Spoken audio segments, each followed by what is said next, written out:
यार उस्मान भाई, क्या लोकल इन्वर्टर को ऑटोमेटिक बना सकते हैं? अस्सलाम वालेकुम जी। बिल्कुल, आप अपने लोकल इन्वर्टर को आप ऑटोमेटिक कर सकते हैं। अक्सर लोगों ने जिन्होंने भी अपने देसी इन्वर्टर लगाए होते हैं उनको सबसे बड़ा मसला ये आता है कि जब इनपुट कम होती है आउटपुट ज़्यादा होती है तो ये ट्रिप हो जाता है। और इसी तरीके से इनको जब पूरी एफिशिएंसी नहीं मिल पाती है तो सिर्फ इन दो ब्रिजेस का इस्तेमाल करते हुए आप अपना मसला हल कर सकते हैं। इसको जो ऑटोमेटिक बना सकते हैं, इसके साथ आप वाटर शेयरिंग करा सकते हैं। आज की वीडियो में हम इसके ऊपर मुकम्मल जो इसका तरीकाकार है वो डिस्कस करेंगे कि कैसे सिर्फ दो ब्रिजेस का इस्तेमाल करते हुए इसको हम ऑटोमेटिक कर सकते हैं। तो दोस्तों, ये हमारे पास दो ब्रिजेस हैं। इसके जो है मैं सबसे पहले आपको इस ब्रिज रेक्टिफायर के बारे में थोड़ी सी इन्फॉर्मेशन देता चलूं। तो ब्रिज रेक्टिफायर का एक काम होता है, इसने एसी वोल्टेज को डीसी वोल्टेज में कन्वर्ट करना होता है। ना सिर्फ ये, बल्कि अगर आप इसको डीसी वोल्टेज देते हैं, अगर आप पीछे से डीसी वोल्टेज उल्टे भी लगा देते हैं तो ये ऑटोमेटिकली आपको आगे सीधे वोल्टेज निकाल के दे देता है। तो ये एक बहुत ही काम की चीज़ है। यहाँ पे इस काम के लिए हम 100 एम्पेयर का, यहाँ पे 1600 वोल्ट 100 एम्पेयर का जो है हम यहाँ पे ब्रिज रेक्टिफायर यूज करेंगे, और ये हम दो यूज करेंगे। एक हमने यहाँ पे ऑलरेडी कनेक्ट किया हुआ है और एक हम दूसरा लगाएंगे। अब ये जो ब्रिज रेक्टिफायर होते हैं, इसका यहाँ पे हमने वापडा देनी है और यहाँ से आउटपुट ले लेनी है, ठीक है। इसी तरीके से एक ये इसकी आउटपुट और इसकी आउटपुट, इसको हमने पैरेलल कर देना है, यानी कि इसका प्लस और इसका प्लस आपस में लगा देना है, इसका माइनस और इसका माइनस आपस में लगा देना है। फिर हमारे पास ये जो है, यहाँ पे दिखाता चलूँ तो ये पॉइंट जब आपस में शॉर्ट हो जाएंगे, ये दो पॉइंट बाज जाएंगे और ये दो पॉइंट बाज जाएंगे। यहाँ पे हमने वापडा दे देनी है तो ये ऑटोमेटिकली जो है इसको वापडा मिल जाएगी, और इस तरीके से यहाँ पे हमने सोलर दे देनी है तो ऑटोमेटिकली इसको जो है यहाँ पे सोलर मिल जाएगी। अब एक चीज आपने बहुत जरूरी ध्यान में रखनी है कि इस काम के लिए कम से कम आपके पास 7 से ज्यादा पैनल होने चाहिए, तब आपका ये तरीका 100% कामयाब होता है। इवन कि अगर आप 6 पैनल लगा देते हैं तो फिर उस तरीके से वापडा शेयरिंग नहीं कर पाता, फिर ज्यादातर वापडा से इस्तेमाल करना शुरू कर देता है। तो अगर आपके पास 7 से प्लस पैनल है तो आप ये काम कर सकते हैं।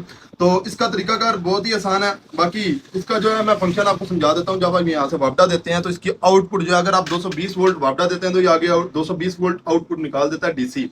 लेकिन आगे हमारा कैपेसिटर लगा होता है। जब वो कैपेसिटर को वोल्टेज मिलते हैं तो वो वोल्टेज 350 हो जाते हैं, 320 320 हो जाते हैं, ठीक है। जब वो 320 वोल्ट होते हैं तो यहाँ पे हम 7 पैनल की, जब तो होता यह है कि जब हम यहाँ पे इसको वापडा देंगे तो ये आगे डीसी आउटपुट निकाल के हमारे जो है सिस्टम को ऑन कर देगा। वोल्टेज होंगे 320, और जब हम इसको जो है 7 पैनल की इनपुट देंगे तो उसके वोल्टेज होते हैं 350, ठीक है। 350 वोल्ट को जब वो कैपेसिटर के आगे जाते हैं तो वो थोड़े से वोल्टेज और ज्यादा हो जाते हैं। तो इस तरीके से जब हम 7 पैनल की इनपुट देते हैं तो जो ज्यादा करंट होगा, यानी कि जिधर से इनपुट ज्यादा आ रही होगी, वोल्टेज ज्यादा आ रहे होंगे, वो ब्रिज काम करेगा। तो ये ब्रिज हमारा पहले काम करेगा जो हम सोलर के ऊपर यूज करेंगे।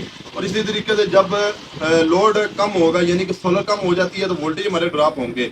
जब वोल्टेज ड्रॉप होंगे, इसकी इनपुट कम हो जाएगी, वोल्टेज कम हो जाएंगे, तो फिर एक्स्ट्रा जो है ये इससे पूरा करेगा। यानी कि अगर आप फर्ज करें 100 वाट का लोड चल रहा है और पीछे आपके 80 वाट आ रहे हैं सोलर से, या फिर 70 वाट सोलर से आ रहे हैं, या फर्ज करें आपके 50 वाट सोलर से आ रहे हैं, तो 50 वाट पहले ये सोलर वाला इस्तेमाल करेगा, देन ये 50 वाट की वापडा से यूज करेगा, ठीक है। इस तरीके से ये वापडा शेयरिंग करता है और बहुत ही कामयाब तरीका। और ये लोकल इन्वर्टर जो होते हैं इसको ऑटोमेटिक करने का इससे बेहतरीन तरीका का कोई भी नहीं है। जो भाई मुझे पिछली वीडियोस में कमेंट कर रहे थे कि यार हमें इसको जो तरीकाकार बताएं इसको ऑटोमेटिक करने का, तो ये इसका सबसे बेहतरीन तरीकाकार है।